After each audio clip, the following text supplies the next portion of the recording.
ছাত্রছাত্রী ও শিক্ষকের অভাবে বন্ধ হয়ে গেল পানিহাটি নিবেদিতা প্রাথমিক বিদ্যালয়।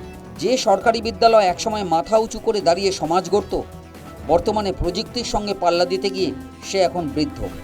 তাই শিক্ষক শিক্ষিকা ও ছাত্রছাত্রীর অভাবের কারণেই বন্ধ হয়ে গেল এই বিদ্যালয়। ভোটের সময় ভোটের কাজের জন্য খোলা হয় স্কুল, ভোট শেষ হলে আবার বন্ধ হয়ে যায়। বর্তমানে পানিহাটি নিবেদিতা প্রাথমিক বিদ্যালয় জরাজীর্ণ ভগ্ন অবস্থায় বন্ধ হয়ে পড়ে আছে।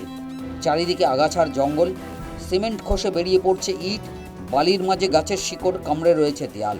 স্থানীয় বাসিন্দাদের দাবি, প্রায় 15 থেকে 20 বছর ধরে বন্ধ স্কুলটি। আজকে একটা স্কুল শিক্ষা প্রতিষ্ঠান বন্ধ হয়ে গেল, কি বলবেন? এটা নিজেদের খারাপ লাগে কি? খারাপ আর লাগে কি, এখন সবাই এখন প্রাইভেট স্কুলে চলে যাচ্ছে আর কি। এটা তো ক্লাস 4 পর্যন্ত। এখন সবাই চায় শিক্ষা একটু উন্নতি হোক। এবার সবাই তাই জন্য বাইরের স্কুলে, প্রাইভেট স্কুলে যতটা পারে। এবার যারা পারে না তারা প্রাইমারি স্কুলে যায়। দিন ধরে বন্ধ স্কুল। হয়েছে অনেক বছর, 20 বছরের উপর মানে বন্ধই আছে। এমনি মাস্টারমশাইরাও অনেক বছর ছিল। তারা বলছে মানে বসে, বসে মাইনা পাচ্ছে করে মাস্টারমশাইরাও তারপরে অন্য স্কুলে ট্রান্সফার হয়ে চলে গেছে। ছাত্রছাত্রী অভাবে বন্ধ হয়েছে হ্যাঁ, বলছেন? হ্যাঁ, হ্যাঁ, হ্যাঁ। কি? হ্যাঁ, ছাত্র-ছাত্রী ছিল না, এইজন্য মাস্টারমশাইরাও দেখছে বাচ্চারাও নেই। তারাই বা বসে, বসে কি করবে? তারপরে চলে গেছে। না, 2 জন ছিল। স্কুল বন্ধ হয়ে যাওয়ায় এলাকার ছাত্রছাত্রীদের পাশের পাড়ার স্কুলে যেতে হয়। পানিহাটি পুরসভার পুরপ্রধান সোমনাথ দে জানিয়েছেন, প্রাথমিক বিদ্যালয় হওয়ার কারণেই এখানে ছাত্রছাত্রীর অভাব। তাই এই বিদ্যালয়কে শিক্ষা দপ্তরের আওতায় কোনো শিক্ষামূলক কেন্দ্র করার পরিকল্পনা রয়েছে তাদের।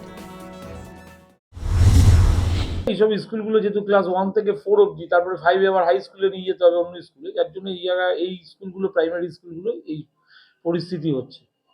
আমরা এটা নিয়ে কথা বলেছি, আগামী দিনে দেখি এটাকে অন্য কোনোভাবে চালু করা বা অন্য কোনো স্কুল শিক্ষা দপ্তরের অধীনে অন্য কোনো কারিগরি শিক্ষা দপ্তর বা অন্য কিছু এখানে চালু করা যায়। বিজেপি নেতা জয় সাহার দাবি, শুধু পানিহাটি নয়, সারা রাজ্য জুড়ে একাধিক সরকারি স্কুল ঠিক এইভাবেই বন্ধ হয়ে যাচ্ছে।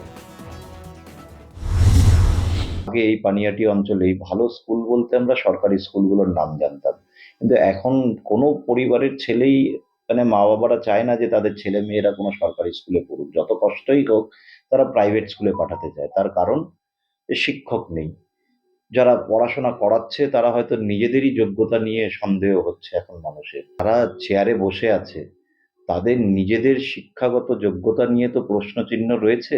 তাই ওরা এই শিক্ষা ব্যবস্থাকে কি করে ভালো করবে সে নিয়ে চিন্তা করে না।